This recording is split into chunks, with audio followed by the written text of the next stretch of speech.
This week, senior editor Joe Guzkowski and I talk about the recent deal between Yum Brands and Nvidia to take AI to Taco Bell's and KFC's around the world. What does it mean?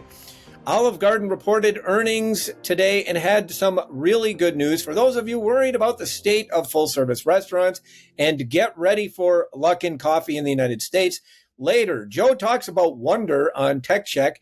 And Mark Hatch, Senior Director of Trade Relations at Informa Connect, joins us to talk about an interesting program that he has for industry executives. Joe, let's chat about AI this week. Yum Brands announced a deal with Nvidia to put AI in restaurants all over the place. What do you think about that one? Yeah, I think it's all about scale. I think the big challenge for restaurants implementing AI in the drive-thru is that it requires a lot of computing power. It requires a lot of energy, and Nvidia is in a position to provide those things. And so that's my read on this, is that KFC, biggest restaurant company in the world, I believe, by unit count, really wants to be a leader on AI, wants to go big with this, put it in the drive-thru, put it in computer vision, et cetera. And so to do that, they really do need like a mature partner like Nvidia. And so that's what they've done. And it'll be fascinating to watch. And, if Nvidia gets it right with Yum, we'll probably see it at more restaurants. Yeah. Well, it's... Nvidia obviously is a really big name in AI, The biggest. as AI has taken off, their stock price. I mean, that's if I could go back in time, just a few years, Joe, I would buy a bunch of Nvidia stock. Unfortunately, I did not have that sort of vision for that. But so this is sort of a really big deal. It shows you to me that the big tech companies are eyeing restaurants as a major frontier for AI development. And there are a lot of different areas, I think, that AI can absolutely have a role in restaurants. And the biggest one and most immediate one is obviously in the drive-thru. It wasn't too long ago that I asked Patrick Doyle what he thought the biggest thing coming up in the restaurant industry from a technology standpoint. And he said AI in the drive-thru for sure. And so, Taco Bell is already well on its way on that. They're testing AI in drive-thrus. I mean, we see Wendy's doing things, and several other companies are testing AI in the drive-thru. So this can only speed that up and do things on there. But they've got some other interesting things like computer vision, which you recently wrote about. That's going to be an area where this could help out. So, I mean, it just really shows you to me that some of these really big companies are taking AI very, very seriously. Yeah. And, for a company like Yum Brands, it has to compete with some really interesting names, which we'll talk about a little bit later, to make the task of operating restaurants better. So like Yum Brands doesn't sell tacos. Yum Brands sells, and Taco Bell sells the right to operate Taco Bells, into franchisees, especially internationally. So they've got to compete with other franchisors about, for a business that operates really well. And I think Yum Brands has kind of realized that technology is going to be their big differentiator. And I think this is going to be a very, very big differentiator for them going forward. They've, done Bite by Yum, and now this really, really interesting stuff over there right now on the technology front from Yum Brands. No question about it. Yep. One of my, so we all did predictions, for the year at the end of 2024. One of mine, and I'm feeling good about it, is that Yum would be the first restaurant company to hire a chief AI officer. Yeah. I'm feeling good about this. They might. I mean, I wouldn't be surprised. I mean, Joe Park over there is as knowledgeable and forward thinking as they come, just really impressive. And so it wouldn't surprise me one solitary bit. They're really think that's one area where they're working really hard. I mean, a lot of other companies are looking into it. McDonald's definitely is. Starbucks has been doing AI for a while in various formats. So a lot of companies are doing it, but this deal sort of puts Yum, I think, probably into a different league, especially given who Nvidia is. By the way, big Denny's folks over there at Nvidia. Big Denny's folks. We should just briefly mention what Denny's did this week. What did Denny's do this week? They unveiled Nvidia breakfast bites. Limited time offer. It's apparently the thing that the Nvidia CEO used to eat when he worked there and spent a lot of time sort of creating the company there. I guess it's like a sausage link wrapped in a pancake or something. No. That has got to be one of the weirdest LTOs. I thought it was a April Fool's joke. Apparently not. Well, I mean, Denny's, I think they had a mobile truck at their developer conference this week, and so they're very, very much out front about the role that that Denny's played in their history. I mean, it was basically formed at Denny's restaurants and stuff like that. So very, very fascinating. Speaking of full service, Joe, Olive Garden / Darden reported today, and they had some pretty decent news for March. What happened? Yeah, so they said that the first 3 weeks of March have been really good for them. They had a kind of a tough December, January, February period, as a lot of restaurants did. But they said the first 3 weeks of March have been, sales and traffic have been up. And they didn't give numbers, but they said they're as a company, Darden, which owns a bunch of different brands, is tracking on 3% same-store sales growth, which would be good. So, this was a bit of a surprise because we just got this University of Michigan consumer sentiment survey that showed consumer sentiment had just plummeted this month. So I think a lot of people were preparing for more bad news, and that was not the case, at least from Darden. So that's good. Maybe consumers are not feeling great, but they're still going to restaurants as a last sort of indulgence. Well, I think that, we've seen a few full service brands, Joe, actually seem to pull up some same store sales. We obviously have the Chili's example. By the way, I just wrote a 3,600 word story on Kevin Hochman, who was our restaurant leader of the year. So I just got that done today. 3,600. Yeah, that's a lot of words, Joe. I just kept going. Wouldn't stop. Anyway. And, they're performing really well. But you saw Red Robin actually had a decent end of 2024.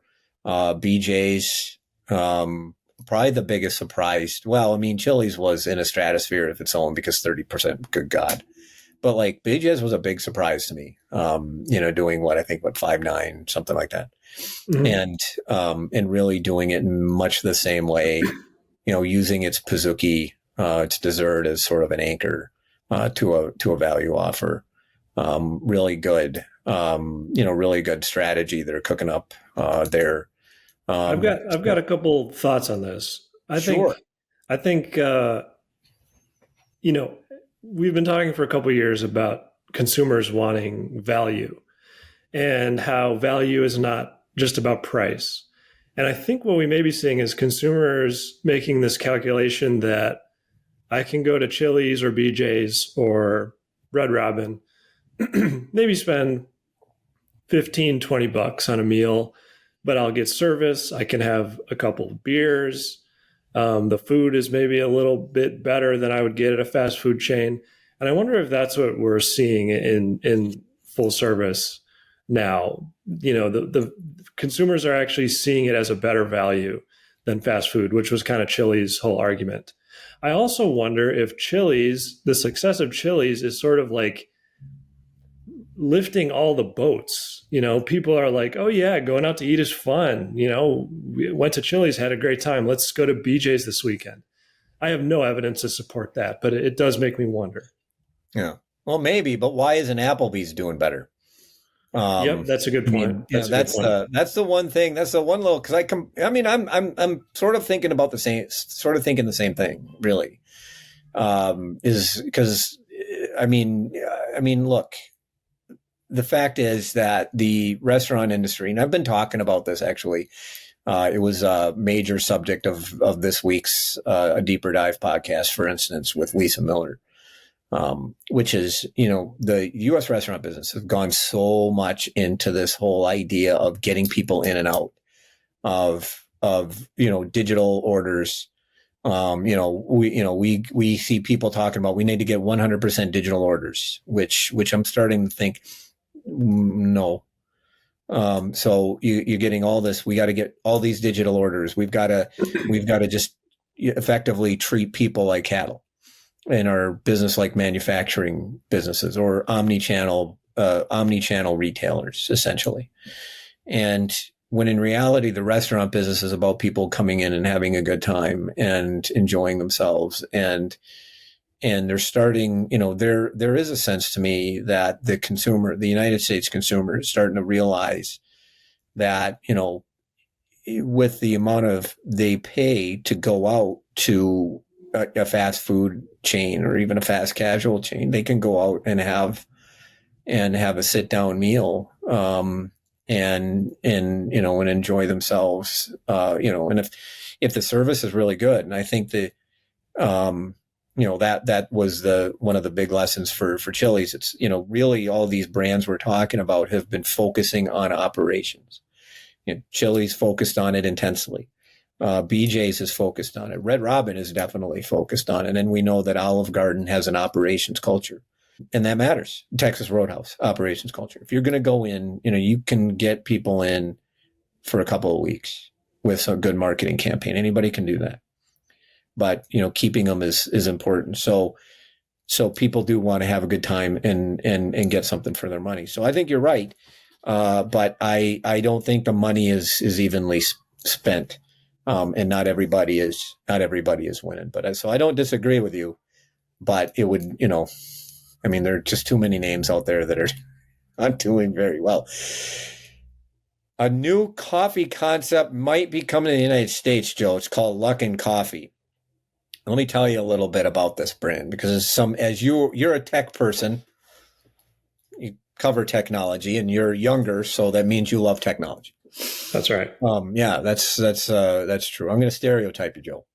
But Luckin Coffee, you talk about, by the way, one of the things we talk about, Yum Brands is the largest chain by unit, your largest restaurant company by unit count. I don't care. I do not care about unit count, by the way. I mean, it's kind of important-ish. Building a lot of restaurants is great. You could build 1 million restaurants and they all do $200,000 unit volumes. What's the point? Anyway, so, it's one thing to build a restaurant, but getting people to that restaurant. But anyway, Luckin almost overnight became the largest coffee chain in China. And I believe it's the largest based both on sales and unit count there now. And one of the ways they're doing it is undercutting prices. And now there's all this coffee war in China. So they pretty much, they started in 2017, grew rapidly, went public in the United States, and then were found to have faked all their numbers, filed for bankruptcy. The executives all got fired. The company recovered from bankruptcy and then just proceeded to basically do the same thing that they were doing elsewhere, except presumably the numbers aren't faked. And now they're apparently eyeing the United States for expansion, which is, it's just really, really fascinating. Potentially by undercutting prices. And my thought on that is good luck. Maybe you could do it if you undercut prices aggressively enough, but I think the real estate market in the U.S. is much, much different. And there are many, many, many more competitors, and coffee is very, very habitual. You got a lot of, forget Starbucks and Dunkin'. You got a bunch of gas stations out there, like some 50, 60,000 gas stations in the United States that sell cheap coffee. So it's hard to undercut that market. You're going to really have to work hard. That's my opinion. Am I right in thinking that one of the reasons they've grown so fast is because many of their locations are basically like kiosks? Mm-hmm. Yep. Yeah, basically they're very small. The ones that I saw were in Singapore. Yeah. I have not been to China. I was in Singapore, and they were more or less mall locations, but that's kind of what Singapore is too dang hot to go outside. So you go, they got a lot of malls. Yeah. And it's interesting because my understanding of Luckin is it's sort of this in and out kind of place. You go, you grab your coffee, you probably pay on an iPad, and you leave, which is pretty much exactly what Starbucks is trying not to become. Yeah.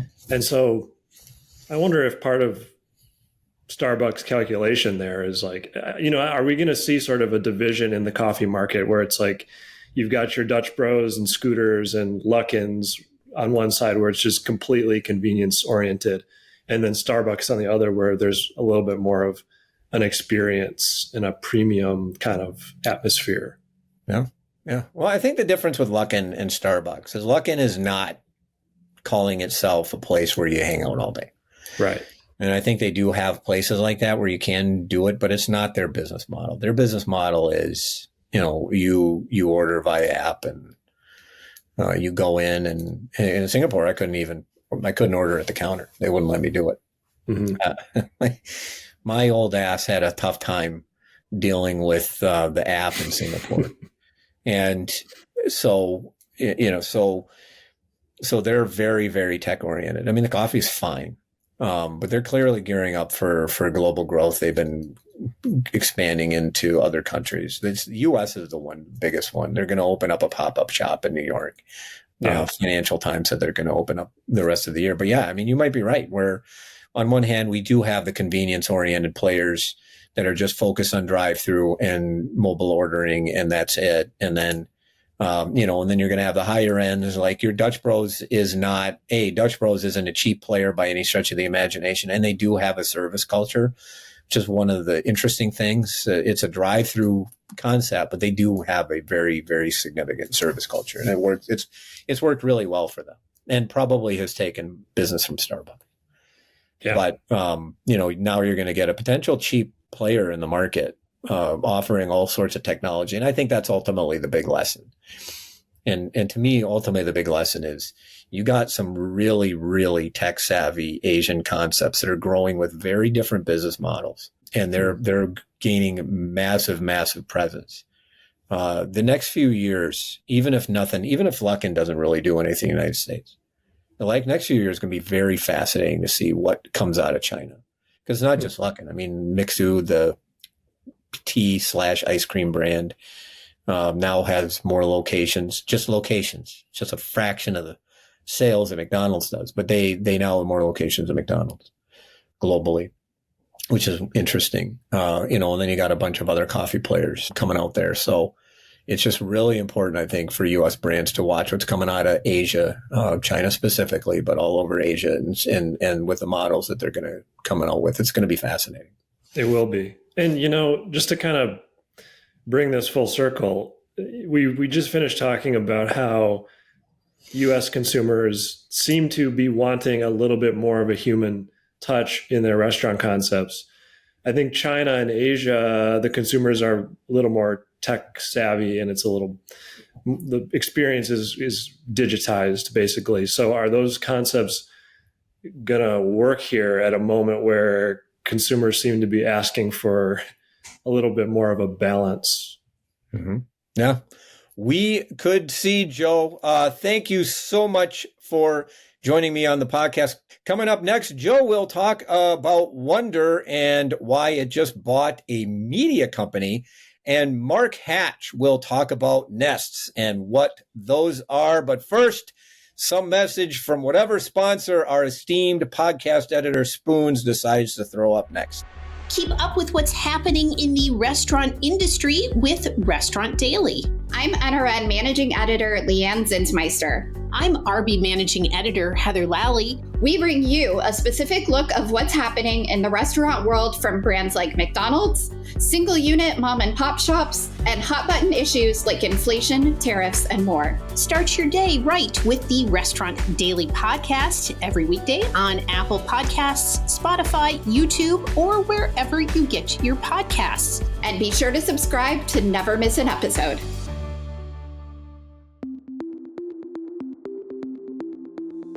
Hey everyone, welcome to Tech Check, where I, Joe Guskowski, talk really fast about one big topic in restaurant tech. This week, why Wonder bought a media company.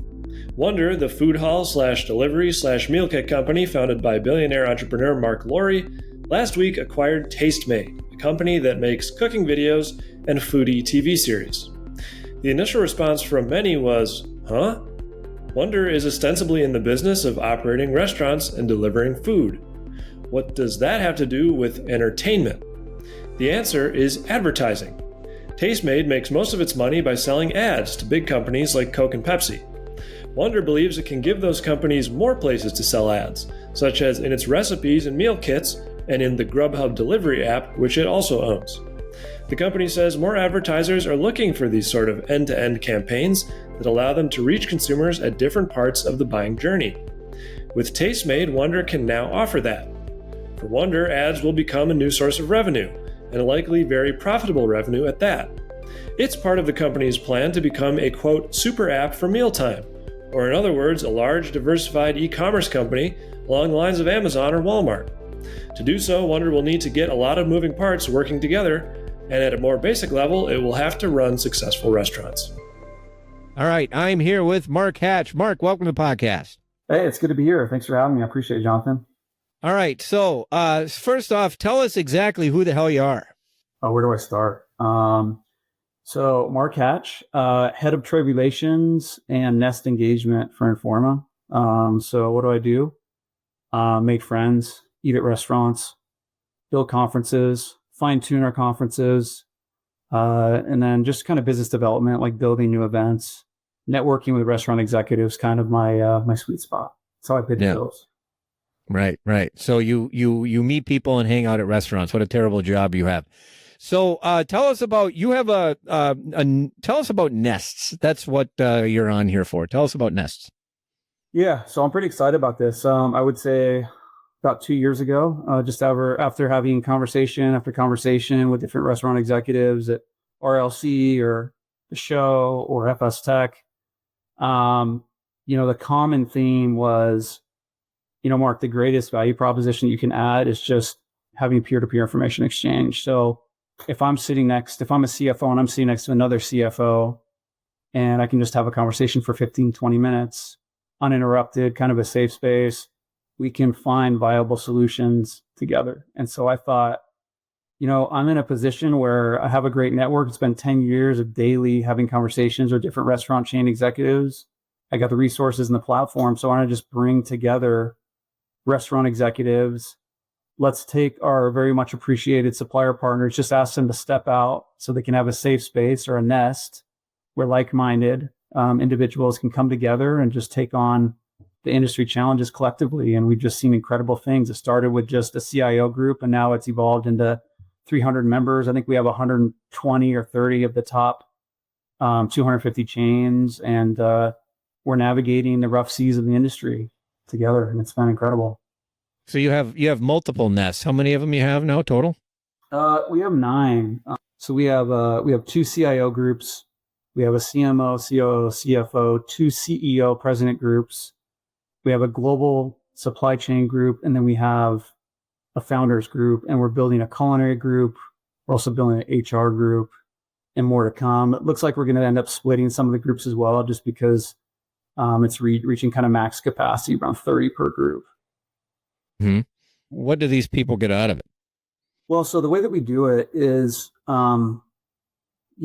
is we get together once a month for an hour for a virtual call, and that call is just totally off the record. Nothing goes outside of that room, and we go around the room. They already know each other, but typically we go around the room. They talk about different initiatives that they're focused on, who their supplier partners are that they're partnered with, and they open that up initially in front of the entire group. So what that does is another person can be working on the same initiative, and so they can take that conversation, afterwards and continue and work together on that. But ultimately, we just go around the room. We talk about what are the pressing issues, where are the pain points, and then what does it take to be successful, and what are the best practices, and again, the best solutions for those challenges. And so it's really just roundtable discussion, what's working, what can we do as a group together to really just help alleviate the issues that they're facing? So why should people join these things? Well, it's complimentary. It's free of charge. If you're dealing with redoing your tech stack and you can use a lifeline with 30 other restaurant chain CIOs, or maybe it's a loyalty issue and you're a CMO and you want to tap into, again, 30 top industry CMOs, I don't see the downside to that. If they can't figure it out, who can, right? So I think that's what it comes down to, is just having that resource that you can tap into. The other day I was talking with Zarek Pearson, the CIO of Five Guys. He's a part of one of the Nest groups. He said, yeah, I had a technology question, threw it out to the group. Within an hour, he had 10 to 15 responses of what these CIOs were using, offers to make introduction to their supplier partners. So to me, that's invaluable. How much time, money, resources did that save? Mm-hmm. What if I hate people and just a total introvert? If you hate people? Yeah. Well, there's a deeper issue there, Jonathan. We can get into it. I thought this was more focused on food, but we can get into your psychology if we need to. Sure. Yeah. So how can people find out more about this? Well, they can just reach out to me directly. We do ask that you have at least 20 locations, that you're in a C-suite role in one of those areas, whether it be marketing, finance, ops, or at the helm as the CEO. And the thing is, this isn't for people that aren't going to be engaged, right? The majority of members are on the calls, cameras on. They're not multitasking, checking emails. They're looking for solutions and partnerships. And so it's not for the faint of heart, if you will. We want you to show up to the meetings and be an active participant. So if you can come with those credentials, 20 more locations in either a C-suite role or head of your department in that area, and you're willing to be active and show up to the virtual calls and the in-person gatherings as well, we'd love to have you. All right. Super. Thank you, Mark, for joining us this week on the podcast. Appreciate it, Jonathan. Take care. We'll see you around. And that should do it for the Week in Restaurants, which was edited, as always, by Spoons. Artwork by Nico Hines. You may find this and other episodes of the podcast on our website at www.restaurantbusinessonline.com. And please subscribe on Apple Podcasts or Spotify. I'm Jonathan Mays, your host and the editor-in-chief of Restaurant Business. Thank you for listening.